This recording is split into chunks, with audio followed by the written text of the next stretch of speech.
This is intended to be an easy encounter for 3 PCs. The PCs in question, we have a gnome wizard, a wood elf fighter, and hiding next to him is a small little halfling ranger.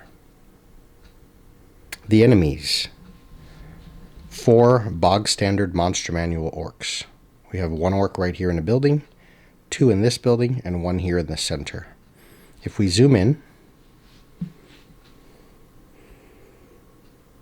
this orc is investigating a dead wolf. These 2 orcs are investigating a pair of dead wolves. And this guy's just kind of chilling in the middle, possibly on guard a bit, protecting these 2 groups. The way this is set up, it could potentially be an easy encounter for the 3 PCs. 4 orcs are not going to be much of a challenge for the PCs unless there's some other circumstances at play here. This is sort of a little ruined area, and the orcs are unfamiliar with this environment. They have approached and they're distracted, and whether they're going to look into the wolves, the dead wolves, as food, or they're just trying to figure out the source, maybe what it is that killed them, the orcs are preoccupied. And since this orc is facing the wrong way, sure, he might be the most perceptive of the group and be able to kind of see the 3 PCs approaching. What's going to happen, and the reason why the encounter is initially set up to be relatively easy, is because the PCs are going to have a surprise round. They're already hidden.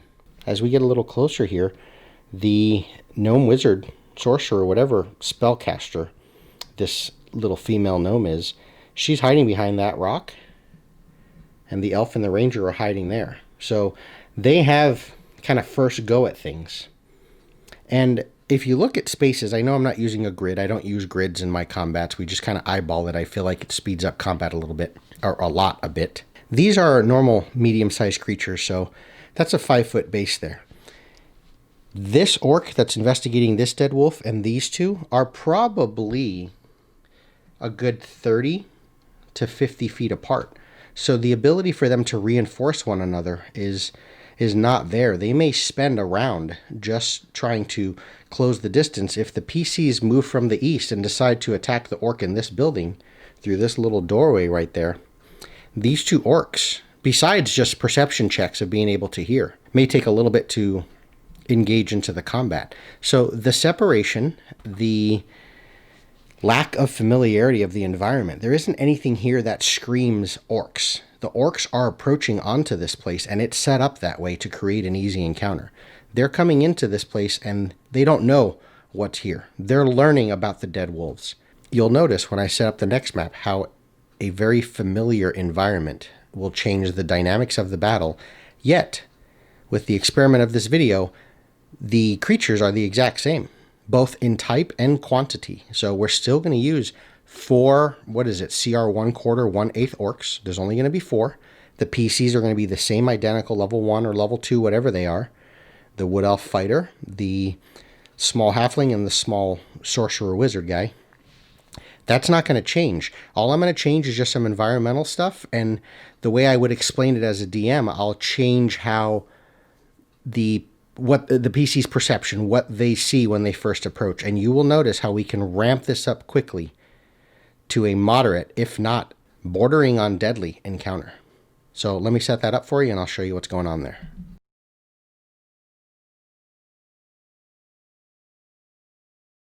Okay, let's do a fly through very quickly of the next one.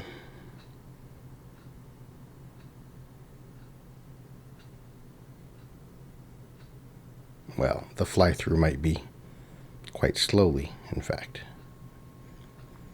So what do we have here? We know in order to create a relatively accurate experiment, we need to keep some things constant. We've got the 3 PCs back here. So we've got the gnome wizard, elven fighter, and the halfling ranger. This is kind of the only place where they might be able to come in without being subject to the watchtowers up there. So that's one thing that's changed drastically. In this situation, what we have is We have the same 4 orcs. There's one here at the campfire, and then 1, 2, 3 up on top of the towers. It's the exact same situation with the PCs and the orcs, the same number, same CR. So it's just the bog standard Monster Manual orcs, and then you have the level 1 or 2 PCs. But now the PCs are trying to assault the orcish encampment. So here the orcs are not going to be surprised. If anything, the PCs might lose the first round because the orcs see them coming. And yes, I understand that the orc miniatures just have a scimitar and a shield, but you're not changing their CR much by saying that they have javelins or bows or something like this. And of course, down here, we've got a ranger, so they've got range combat ability, and you have a wizard, which has range combat ability as well, I assume. But maybe the fighter, without getting to these different ladders, may never be able to engage with those orcs up above. So you've limited the fighter's capacity to engage all enemies. The fighter, I'm guessing, is probably going to go towards this orc because he's only maybe 30, 35, 40 feet away, the one at the campfire. But these scouts have already seen the PCs coming in. So there's no surprise round. And also, the orcs are just more familiar with this environment. They know how to get up and down on these areas very quickly. Here's another interesting thing. There's enough here that will feel like the orcs know what's going on, but not the PCs. Notice inside of this weird pit here, there's a more epic looking orc, kind of a different, unique orcish miniature. That can kind of scream towards almost a Saruman building Uruk-hai sort of thing.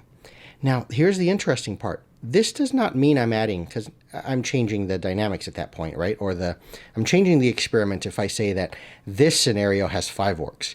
I'm not adding that guy into the mix, but the fact that that orc is there, and as the dungeon master, these 4 orcs know what's going on with that. Maybe there's nothing going on with that, but the players don't know that. It would make sense that this guy might stand up, that this guy might be working with them, that these orcs are creating that thing. The players don't know he's not going to do anything. It's just there as sort of set dressing. But you're causing hesitation. You're making the PCs question their actions and the validity of them, because what if they get too close and that guy stands up? Maybe you don't touch any of this area. You've just created some dynamics to the encounter by simply having something there that's just set dressing. But if you don't tell the PCs that secret, that's entirely in your favor. So here you can see we have a moderate, if not perhaps deadly, working up to deadly encounter, because you've got range combat coming in from these guys that probably the Wood Elf fighter can't do anything about. The casters and the caster and the ranger are now going to have to spend their actions really focusing on what's going on with those guys. And you just have an environment that's very different and changed quite a bit from the previous one, where it was ruined and the PCs had that first round of surprise and the orcs were separated and distracted. So you can see how same enemies, same PCs, get a very different feel and vibe to the encounter. The last one we'll set up is going to get really spicy.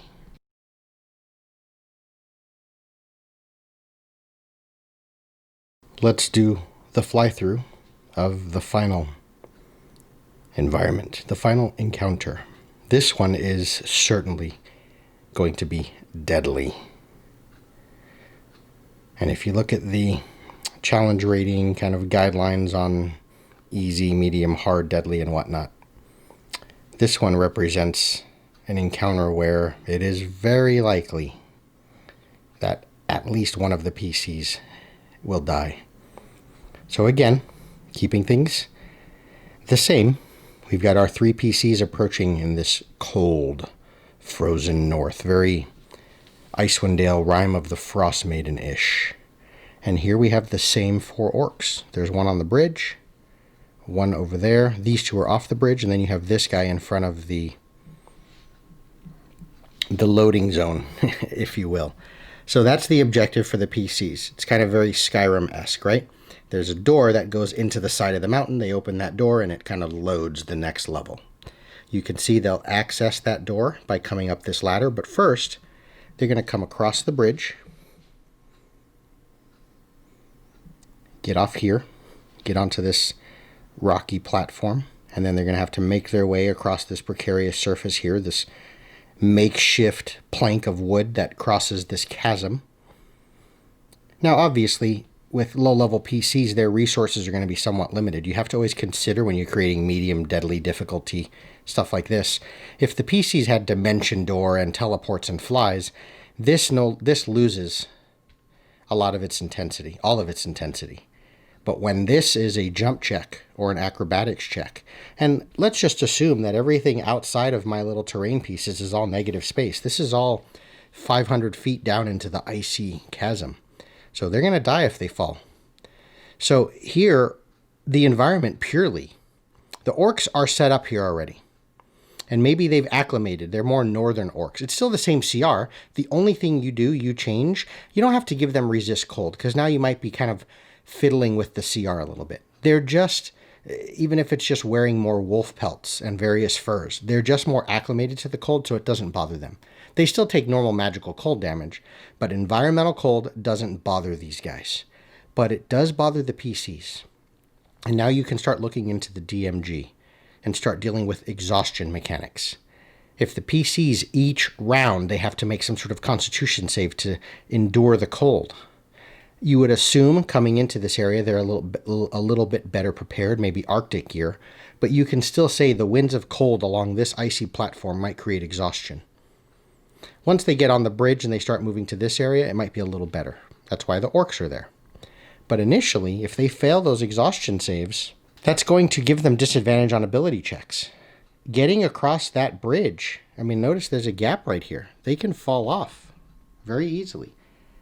If you're at disadvantage on your dexterity and your acrobatics, pushing, grappling, shoving, being thrown off the bridge from some sort of boulder or range attack or something from the orcs becomes a very threatening thing. It's lethal now. You're not just dealing with the damage of the orcs. The cold is something that can start to, what did Maximus say in the beginning? Be careful with the frost, the blade will stick. You can kind of give a few melee attacks from the fighter disadvantage initially because the blade is just, there's a coldness to his body. He's not warmed up. Use the cold, use the environment to your advantage, use the precarious surface to your advantage. Use this plank of wood that the orcs can manipulate. Maybe they pull it off and throw it into the chasm. How do you cross then?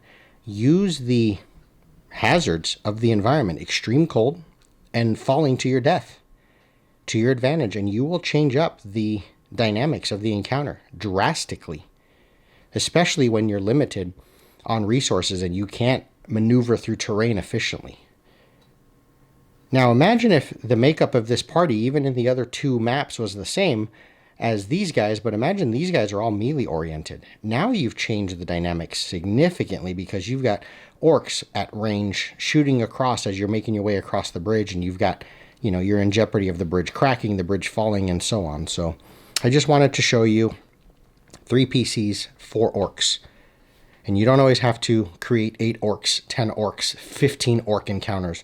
You don't always have to add in CR 6, 8, 10 orcs into your combats in order to ramp up the difficulty and the intensity and make it a challenge for your PCs. Focus on your terrain, focus on your environments, and you can create quite a bit of worthwhile and entertaining variety. That's all I have for you folks. Thanks everyone today, and take care.